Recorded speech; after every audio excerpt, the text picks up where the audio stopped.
So welcome back to the Wurks YouTube channel. So if you haven't done so already, click like, subscribe, all the good stuff. And if you're new here, do the same.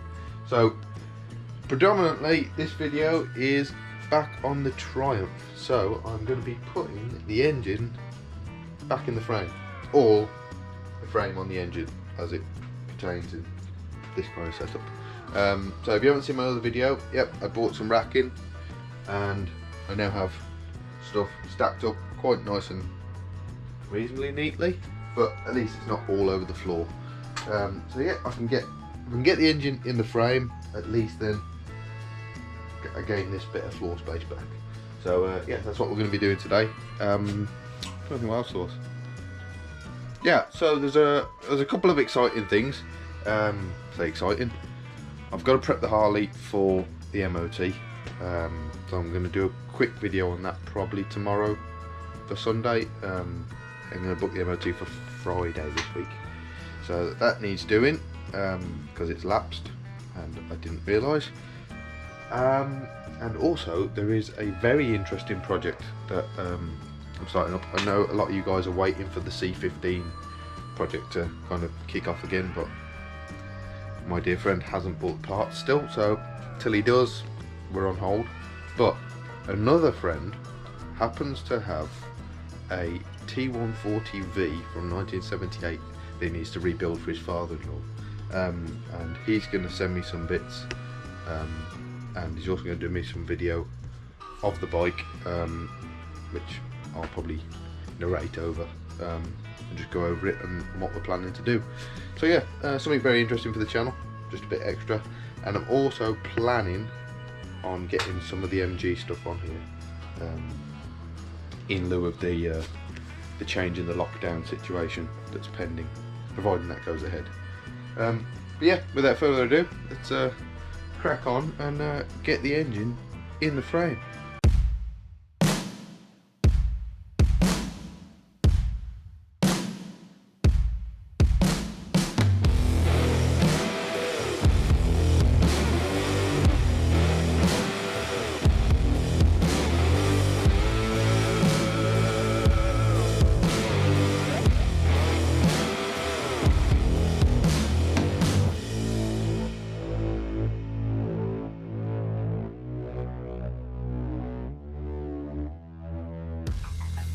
So there we have it, the engine's in the frame.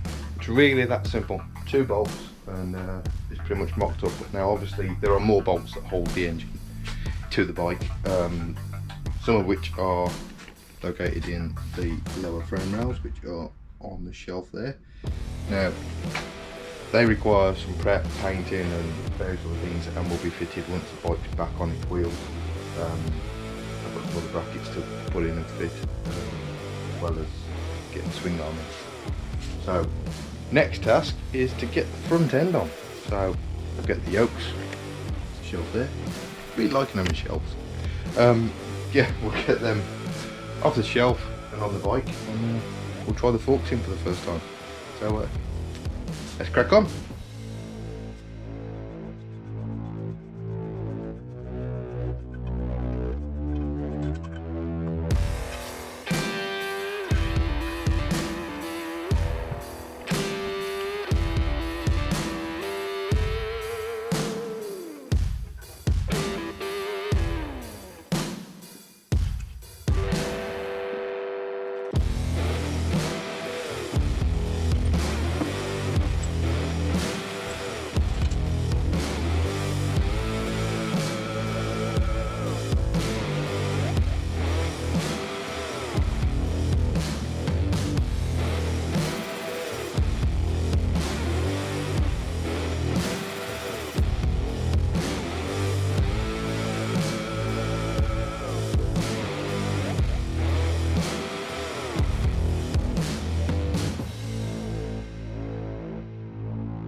Right guys, I don't know if you can sense the excitement from me, but I am very, very pleased with how this is coming together. It's a very clean build. The engine's dropped into that frame, well the frame's dropped over that engine. Nice and sweet. It was actually more difficult to dismantle it than it was to put it together, which is oddly strange. But I say, there's only 2 bolts in there at the moment, but the front end Them yokes are fitted up, bearings are torqued.